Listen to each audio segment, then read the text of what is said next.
তোমরা গরিবস ফকির, তোমাদের জন্য পোলট্রি মুরগি সেরা খাবার হতে পারে, কিন্তু আমাদের জন্য না। ওরে আমার তুমি রে, বাপের ওইদিক কাম করতে করতে লুঙ্গি ছিঁড়ে যাচ্ছে আর মেয়ে এসে দেখায় কমেন্টে ফুটানি। খাবুলা ভালো কথা, কমেন্টে এসে বড় বড় লেকচার মারার তো দরকার নাই। এরকম বহু মানুষ আছে যারা গরুর গোস্ত কিনে খাওয়ার সামর্থ্য নাই, তারা মুরগির গোস্ত দিয়ে এই ভিআইপি ফিলিংস নেয়।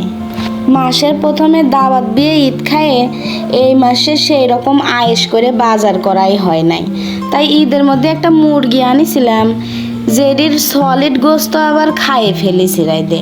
তো এখন খালি কয়েকটা পিস সহ চামড়া আর ঠ্যাং পড়ে রয়েছে, তাই সেইগুলি সুন্দর করে রাইদে একগাল পেট ভরে ভাত খাবো। এখন আবার একদল মরগার মুরগি এসে আমার ভিডিওটা লাটিমের মতো চোখ করে তাকায় দেখবি, আর কমেন্টে এসে কবি কি ঠ্যাংস আমরাও খাই। আরে বু, এইরকম করে রাইদি খায় দেখ কি ফাইন স্বাদ যে লাগে। গরম তেলে ফোড়ন ছাড়ে ঢালে দিলাম সাইডে পেঁয়াজটা যখন আদা মরা হয়ে যাবে তখন ঘপাত করে ঢালে দেব ভাজা গোস্ত। এবার আদা জিরে রসুন পেঁয়াজ বাটা সব একবারে ঘপ করে ঢাইলে দিয়ে গোস্তগুলি ঘুরা ফিরায়ে উল্টে পাল্টে শীতকাল যেমনি পারেন সেমনি করে লাড়াচাড়া করে সাইডে আলু ভেজে থুয়ে দিয়েছিলাম, সেই ভাজা আলুগুলি দিলাম ঢাইলে।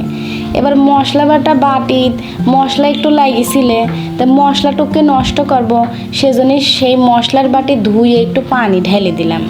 ভাজনা দেওয়ার জন্য আবার 1 চামচ জিরে ভেজে তুলে বাইটে ফেললাম। এখন আবার খাল বিল সমুদ্র সৈকত সব খালি করে সেই পানি আইনে ঢেলে দিলাম আমার তরকারির মধ্যে। এবার নদীর পানি শুকে গেলে থুকু, তরকারির ঝোলের পানি শুকে গেলে এবার ঢেলে দেব ভাজা মশলা।